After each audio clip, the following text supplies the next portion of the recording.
हमारे हरिवंश परंपरा में एक भक्त हुए, उनका नाम था श्री सेवकजू महाराज।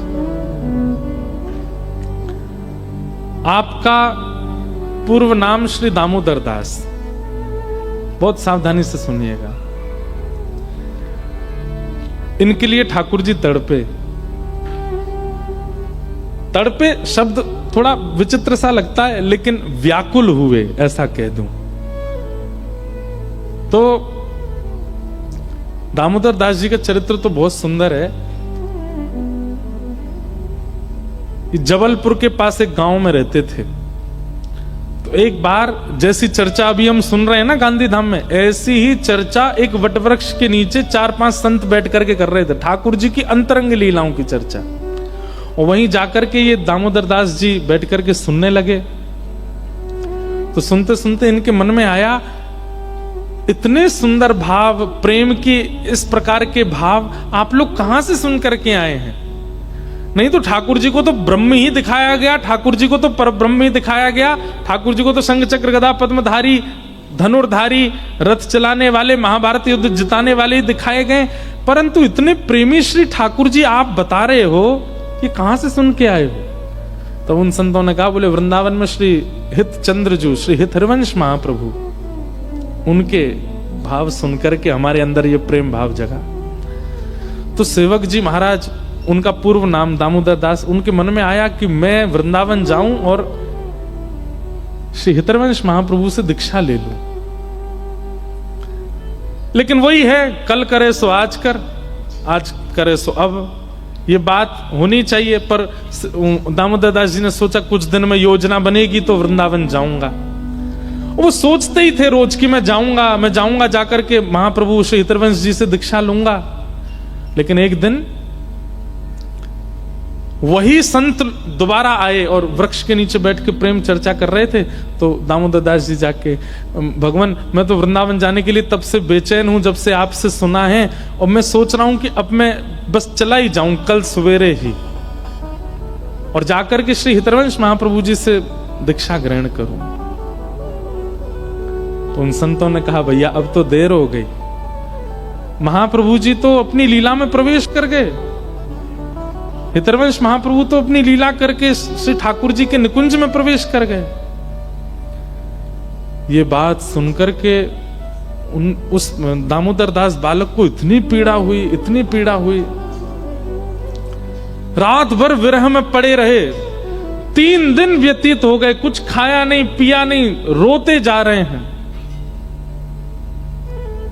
और केवल प्राण हरिवंश, जीवन हरिवंश ऐसा बोलते जा रहे थे। मैं क्यों विलंब किया वृंदावन जाने में, क्यों नहीं गया अपने गुरुदेव की दीक्षा लेने के लिए? वे चले गए।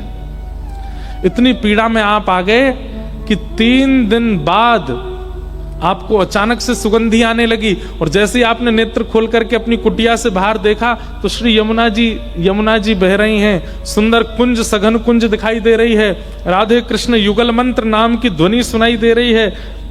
बड़े बड़े ऋषिजन, जैसे सुदामा जी सोए कहीं पहुंच गए द्वारिका, ऐसे ही श्री दामोदर दास बालक जो हैं, उनको बोले ये हमारा गांव तो नहीं है, ये कौन सी जगह में आ गया हूं, कुटिया तो मेरी है पर ये गांव तो मेरा नहीं है।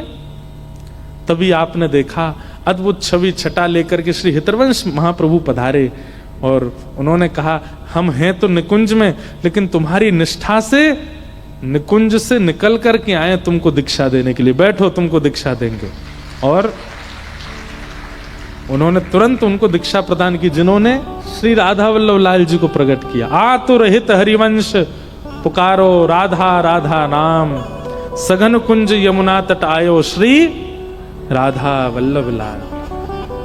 निकुंज में जाकर के वापस आए, अपनी लीला पूरी करके, धराधाम का त्याग करके वापस आए दीक्षा देने के लिए, और उनका नाम रख दिया सेवक जी। आज से आपका नाम सेवक जी है। तो सेवक जू ने फिर कई, जैसे हितरवंश महाप्रभु जी ने ठाकुर जी की लीलाएं लिखी हैं, ऐसी सेवक जू महाराज ने महाप्रभु जी का गुणगान किया, हितरवंश महाप्रभु जी का। आप लोग बहुत ध्यान से सुनिए। उसको सेवक वाणी बोलते हैं। तो मैं क्या कह रहा था कि ठाकुर जी इनके लिए व्याकुल हुए। कैसे? सेवक जी महाराज ने जब हितवंश महाप्रभु का वर्णन किया अपने ग्रंथ में, और वो ग्रंथ जब वृंदावन पहुंचा तो हितवंश महाप्रभु के पुत्र उस समय श्री वृंदावन चंद जी, उन्होंने जब उस भाव को देखा इतने प्रसन्न हो गए, इतने प्रसन्न हो गए, उन्होंने ऐलान कर दिया कि सेवक जी महाराज जिस दिन वृंदावन आएंगे, मैं उस दिन राधा वल्लभ लाल जी के खजाने में से सारे रत्न ले ले करके लुटाऊंगा पूरे वृंदावन में, जिस दिन ये आएंगे वृंदावन। तो ये बात किसी ने जाकर के सेवक जी को बता दी कि हितवंश महाप्रभु के पुत्र कह रहे हैं कि आप जिस दिन वृंदावन जाओगे वो राधा वल्लभ लाल जी के खजाना कोष जो है लुटा देंगे। तो सेवक जी बोले, मेरे जाने से ठाकुर जी की संपत्ति लुटाई जाएगी तो मैं कैसे जाऊंगा? आपने अपने किसी धनवान शिष्य को कहा कि जाओ जाकर के वृंदावन में इतने रत्न व्यवस्थित कर दो जो राधा वल्लभ जी को अर्पित ना किए गए हों। अमनिया जो ठाकुर जी को प्रस्तुत होने के बाद तो प्रसादी हो जाती है ना, तो अमनिया इतना श्रृंगार पहुंच गया वृंदावन में कि कहीं सेवक जो आवे तो ठाकुर जी की प्रसादी ना लुटाई जाए, अमनिया लुटाए जो ठाकुर जी को अर्पित ना किया गया हो। लेकिन सेवक जो महाराज बोले, मेरे जाने से इतना रत्न उड़ाए जाएं इसमें मुझे अच्छा नहीं लगेगा, तो मैं रूप बदल करके जाऊंगा, छुप करके जाऊंगा, किसी को पता नहीं चले। तो सेवक जी वृंदावन आए, रूप बदल करके आए, किसी को पता ना चले। राधा वल्लभ जी के मंदिर प्रांगण में आ गए, आप जैसे बैठे हैं ऐसे दर्शनार्थियों में पीछे आकर के सेवक जी खड़े हो गए। बोले बहुत बढ़िया है, ऐसे छुप छुपा करके वृंदावन दर्शन करके निकल जाएंगे, किसी को पता ही नहीं चलेगा हम आए। यहां श्री वृंदावन चंद जी राधा वल्लभ जी का श्रृंगार कर रहे थे, तो राधा वल्लभ जी ऐसे, कहां है राधा वल्लभ जी? ये रहे ये। तो राधा वल्लभ जी अपने नेत्र मटकाने लगे, आंखें घुमाने लगे।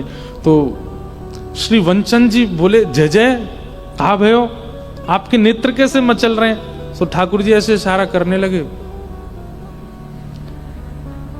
मानो उनको कह रहे हैं तुम ध्यान दो, सेवक जो आए। तो वंचन जी ने तुरंत दर्शनार्थियों में देखा, बोले कि ठाकुर जी अंकित कर रहे हैं, कुछ तो कोई तो आया है जिसके लिए अंकित कर रहे हैं, ठाकुर जी इशारा कर रहे हैं। तो सेवक जू ने देख लिया कि ठाकुर जी उनकी तरफ इशारा कर रहे हैं, जबकि ठाकुर जी तो स्थिर रहते हैं, हिलते डुलते नहीं, पर सेवक जू की तरफ इशारा कर रहे हैं। तो सेवक जू और छुप गए कि मैं कहीं दिख ना जाऊं, लेकिन मनी मन बड़े प्रसन्न भी हो रहे हैं कि ठाकुर बताओ, और तो और ढूंढ ही रहे मुझको, लेकिन मुझे तो ठाकुर जी भी ढूंढ रहे हैं। तो सेवक जू के लिए इशारा कर रहे हैं ठाकुर जी। तभी वंचन जी ने कहा, बोले जय जय, सेवक जू आए हैं। जैसे ही कई सेवक जू आए तो श्री राधा वल्लभ जी के मुखमंडल पर मुस्कान हो गई।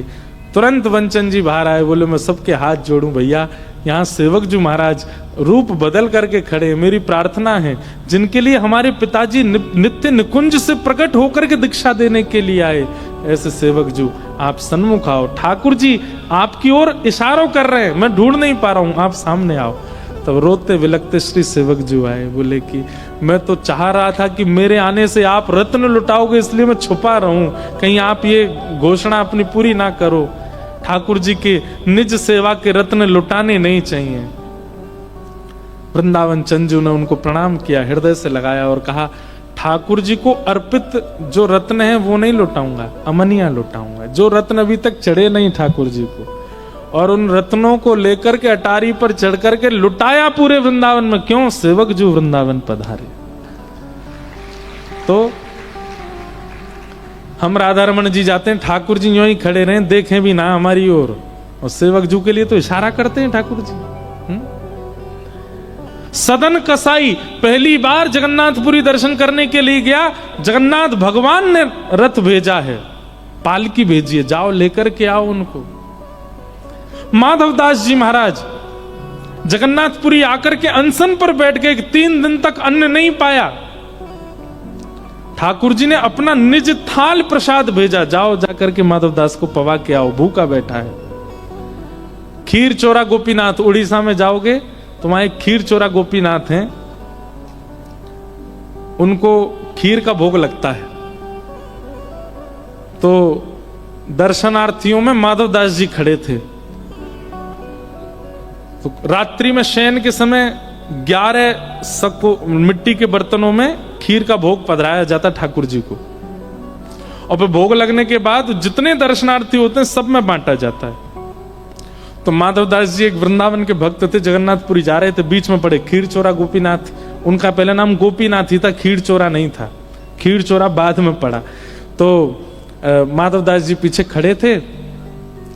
तो इतनी खीर बट गई कि माधवदास जी तक पहुंचते पहुंचते खीर विश्राम हो गई, समाप्त हो गई, मिली ही नहीं उनको। तो पुजारी जी बोले, भगवान अब तो खीर समाप्त हो गई। माधवदास जी 3 दिन के भूखे थे, लेकिन उनका स्वभाव था वो मांगते नहीं थे किसी से। बोले नहीं नहीं कोई बात नहीं, हम तो भजनानंदी हैं, आज रात रुकेंगे, कल फिर निकल जाएंगे जगन्नाथपुरी के लिए। पेड़ के नीचे जाके बैठ गए, भूखे प्यासे बेचारे, सोच रहे थे मन में, हे जगन्नाथ, वैसे तो आप जग के अन्न के नाथ कहे जाते हो, पर कैसे नाथ हो, हम तो भूखे हैं आपके यहाँ आके। इतने में ही ठाकुर जी ने पुजारी जी को स्वप्न दिया। बोले आज दर्शनार्थियों में एक मेरे वैष्णव को प्रसाद नहीं मिला। पुजारी जी बोले, भगवान खीर पूरी हो गई थी, मैं कैसे देता, सब बट गया था, उन तक पहुंचते पहुंचते खीर विश्राम हो गई। ठाकुर जी बोले, सुनो अभी मंदिर में आओ, एक खीर मेरे पास धरी है, वो ले जाके उनको दो। तो पुजारी बोले, आपके पास खीर कहां से आ गई, मैंने तो सारी बांट दी थी। बोले नहीं, 11 सकोरों में भोग रखा जाता था, तुमने 10 ही बांटे, एक हमने छुपा के अपनी जेब में धर ली थी, क्योंकि हमको पता था कि एक भूखा खड़ा है, उसको मिलेगी नहीं। माधवदास जी तक पहुंचते पहुंचते सब विश्राम हो जाएगी, और तुम देते हो थोड़ा थोड़ा, हमारा मन था माधवदास को खूब पवाना है, इसलिए एक हमने छुपा के अपने पास धर ली है। तभी से पुजारी जी ने उनका नाम धर दिया खीर चोरा गोपीनाथ। आज भी विराजमान है, आज भी वहां खीर का भोग लगता है रात में। और ठाकुर जी ने वो खीर भिजवाई। अर्धरात्रि में पुजारी जी आए और माधवदास जी से आकर के बोले, भगवान प्रसाद पाओ। माधवदास जी बोले, इतनी आधी रात, खीर तो बट गई, आप क्या दोबारा बना के लाए हो? बोले, अब लीला क्या बताऊं, खीर तो बट गई, पर आपके लिए ठाकुर जी ने छुपा करके रखी, चोरी करके धरी है, आपके लिए भेजी है, कृपा कर पाओ। आहा। दूसरे दिन माधवदास जी प्रांगण में गए, खीर चोरा गोपीनाथ, खीर चोरा गोपीनाथ करके नृत्य करने लगे। बोले, ये तो खीर चुराते हैं, अपने भक्त के लिए चुरा के धर लेते हैं। हमारे लिए कुछ करते हैं ठाकुर जी? कुछ नहीं करते।